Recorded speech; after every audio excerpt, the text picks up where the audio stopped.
Hi friends, welcome to Libi fashion.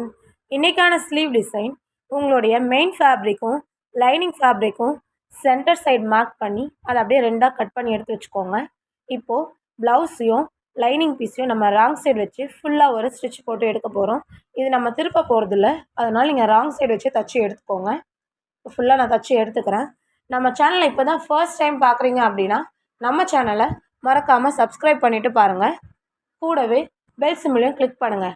அப்போ தான் நம்மளோட வீடியோஸ் எல்லாம் உங்களுக்கு நோட்டிஃபிகேஷனாக உடனுக்குடன் அப்டேட் ஆகும். இப்போ நான் தச்சு எடுத்துட்டேன். இப்போது நம்மளுடைய ப்ளவுஸோட லென்த் வந்து 7 இன்ச்சு. அந்த 7 இன்ச்சுக்கு சாரியோட மெயின் கிளாத் வந்து நான் எடுத்திருக்கேன்.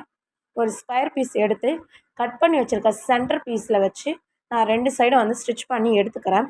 அதை அப்படியே திருப்பி அது மேலேயும் ஒரு ஸ்டிச் போட்டு எடுத்துக்கோங்க.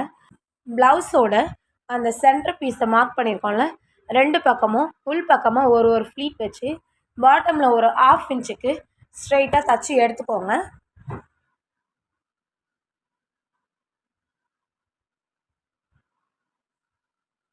நம்ம தச்சு எடுத்துட்டோம். இப்போ பாட்டம்லேருந்து ஒரு 4 இன்ச்சுக்கு மார்க் பண்ணி அதுதான் இப்போ நம்ம தச்சு எடுக்க போகிறோம்.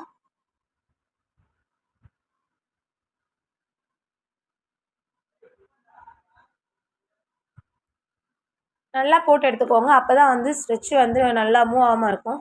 இப்போ பாட்டமில் நம்ம பைப்பிங் தான் கொடுக்க போகிறோம். ஆஸ் யூஷுவல் நம்மளோட ப்ளவுஸ் வந்து எந்த கிளாத்தில் இருக்கோ அதில் வந்து ஒரு 4 இன்ச் வித்துக்கு நம்ம தச்சு எடுத்துட்டோம்.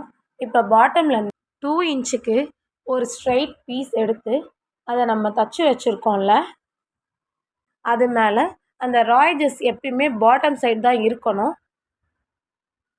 அப்போ தான் நீங்கள் திருப்பும் போது உங்களுடைய பைப்பிங் வந்து நல்லா அழகாக தெரியும். எப்போயுமே மறந்துடாதீங்க, எந்த பைப்பிங் வச்சாலும் நீங்கள் ராங் சைடு தான் கீழே, அதாவது ராயேஜஸ் வந்து கீழே டவுனில் பார்த்தா மாதிரி தான் இருக்கணும். இப்போ தச்சு எடுத்துகிட்டு அதை அப்படியே திருப்பி வச்சு மேலே ஒரு ஸ்டிச் போட்டு எடுத்துக்கிறேன். இப்போ பாருங்கள், சூப்பரான பைப்பிங் ரெடி ஆகிடுச்சு. இப்போ மேலே நம்ம ஆல்ரெடி வந்து 2 ஃப்ளீட் எடுத்துருக்கோம்ல, அது 2 பக்கமும் ஒரு 1/2 இன்ச்சுக்கு ஓப்பன் பண்ணி மேலே ஒரு ஸ்ட்ரைட் ஸ்டிச் போட்டு எடுத்திங்கன்னா டிசைன் முடிஞ்சது. எக்ஸஸ்லாம் நீங்கள் கட் பண்ணி எடுத்துக்கோங்க. இப்போ கீழே ஃபேப்ரிக் ப்ளூ கொடுத்து தான் நான் ஒரு 3 ஸ்டோன் வந்து ஒட்ட போகிறேன். கோல்டன் ஸ்டோன் தான் ஒட்டியிருக்கேன். பார்க்குறதுக்கு ரொம்ப சூப்பராக இருக்கும், ரிச் அண்ட் லுக்காக இருக்கும். நீங்களும் கட்டாயம் ட்ரை பண்ணி பாருங்கள். இந்த வீடியோஸ் உங்களுக்கு பிடிச்சிருந்ததுன்னா உங்கள் ஃப்ரெண்ட்ஸ் அண்ட் ஃபேமிலிக்கு ஷேர் பண்ணுங்கள். நம்ம சேனலை மறக்காமல் சப்ஸ்கிரைப் பண்ணுங்கள். உங்களுக்கு எதனா நியூ வீடியோஸ் வேணும் அப்படின்னா எனக்கு கமெண்ட் செக்ஷனில் கமெண்ட் பண்ணுங்கள். கட்டாயம் நான் உங்களுக்கு அப்டேட் பண்ணுறேன்.